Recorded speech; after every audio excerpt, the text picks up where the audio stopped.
ఓం నమ శివాయ.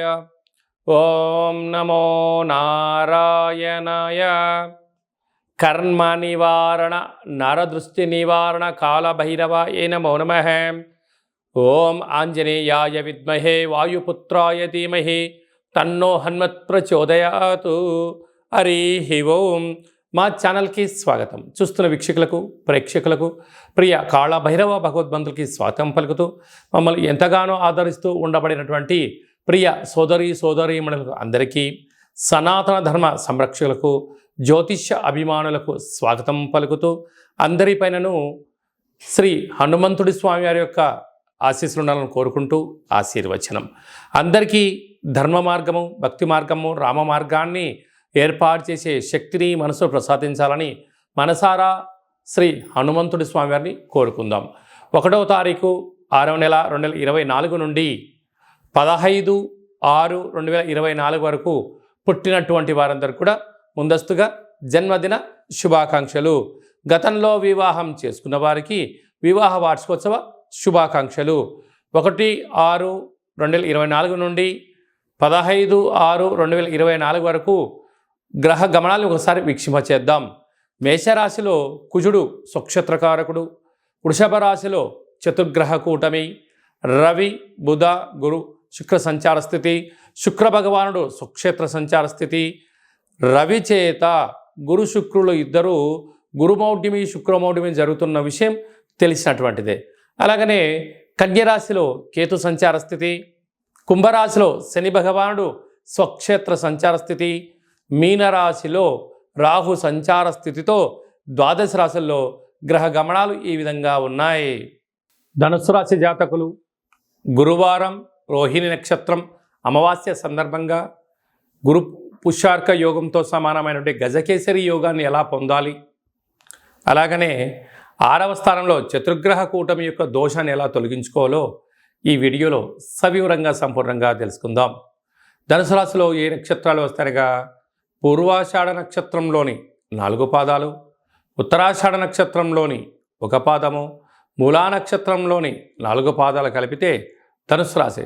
చాలామందికి పుట్టినటువంటి కాల సమయంలో డేటా ఆఫ్ బర్త్లో లేనటువంటి కారణం వలన పేరు యొక్క మొదటి అక్షరాన్ని అనుసరిస్తూ ఆ రాశిని తెలుసుకుని ప్రయత్నం చేద్దాం. ఏ, యో, బా, బి, బు, ధ, బా, డా, బే అక్షరాల వారితో ధనుసు రాశి జాతకులే. ధనుసు రాశి యొక్క అధిపతి దేవగురు బృహస్పతి. వీరికి తృతీయంలో శని సంచార స్థితి ఉండడం వలన అన్నింటా కష్టపడి పనిచేయాలి, అందరికన్నా అన్ని విషయాలను నేను ముందుగా తెలుసుకోవాలి, అది ధర్మబద్ధంగా ఉండాలి, న్యాయబద్ధంగా ఉండాలి, నాకన్నా గ్రామానికి, రాష్ట్రానికి, దేశానికి ఉపయోగపడే పనులు చెయ్యాలి, గ్లోబల్గా అందరూ బాగుండాలి అని మీరు కోరుకుంటుంటారు. కానీ అందులో మీరు కూడా ఉండాలని కోరుకున్నట్లయితే ఇంకొంచెము మెరుగైనటువంటి పరిస్థితి ఉంటుంది. ఈ సమాజం ఎలా ఉంటుందంటే నేనొక్కనే బాగుండాలి, నేను చేసిందే కరెక్టు, నేను ఏం చేసినా అదే ధర్మం అని అంటూ ఉంటారు. మీరేమంటారంటే మంచి పని చేస్తే 10 మంది ఓటు మీకేస్తారు, అప్పుడు మా మద్దతు మీకు ఉంటుందని మీరు అంటారు. కనుక లోకం పోకడ ఎలా ఉంటుంది అంటే ఒక్కొక్కరి యొక్క ఆలోచన విధానం అలా ఉంటుంది. కానీ ధనుసు రాశి జాతకులు ధర్మం, న్యాయం, ఆధ్యాత్మికత, సన్మార్గంలో ప్రయాణం చేయాలని మీ కోరిక నెరవేరబోతుంది. కాకపోతే అర్ధాష్టమ రాహు ఎవరైతే మీ సలహాలు స్వీకరిస్తారో వాళ్ళు విజయాన్ని సాధిస్తారు. అలాగనే మీకు ఏదైనా అక్కర ఆపద వచ్చింది, ఇంట్లో భార్య అయినా, భర్త అయినా, కొడుకైనా, కూతురు అయినా మీతో సహాయం పొందిన వారు కూడా ఒక గ్లాసు మంచినీళ్ళు అందుకోమని చెప్పండి, అందుకోరు. నువ్వు ఉన్నావుగా తెచ్చుకోపో అనే పరిస్థితి ఉంటుంది. దీని యొక్క ప్రభావ పరిస్థితి చాలా అధికంగా ఉంటుంది. కనుక మాయ అంటే మీతో పని చేయించుకోవడం, మిమ్మల్ని మీరు గొప్పలని, చాలా మంచివారని చెప్తూ మీకు పనులు చేయించుకుంటూ ఉంటారు.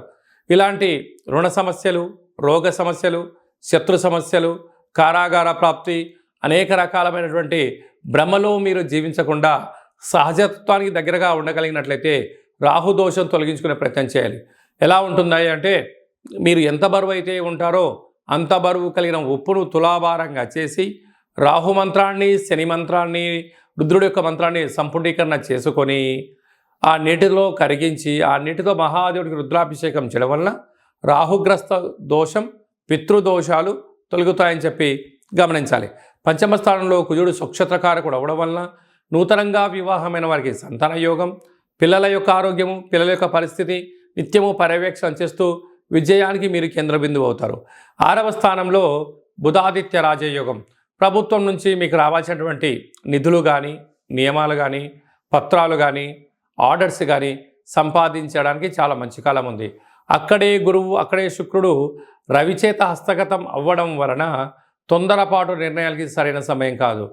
పని జరిగింది ఆనందపడండి, పని జరగలేదు ఓపికగా ఉండండి, అన్నింటా మీ సొంతం విజయం మీ సొంతం అవుతుంది.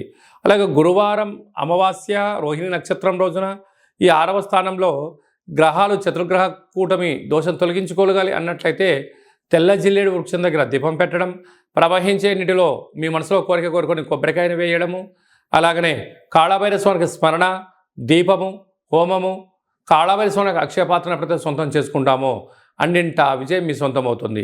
మూలా నక్షత్రంలో పుట్టే జాతకులు బ్యాంకు రంగాల్లో, సాఫ్ట్వేర్ రంగంలో ఉండడం, ఈ పూర్వాషాఢ నక్షత్ర జాతకులు జర్నలిస్టులుగా ఉండడం, నటులుగా ఉండడం, ఉత్తరాషాఢ నక్షత్ర జాతకులు గవర్నమెంట్ ఉద్యోగాలు, కాంట్రాక్టర్ రంగంలో అన్నింటా విజయం మీ సొంతం అవుతుందని చెప్పి గమనించాలి.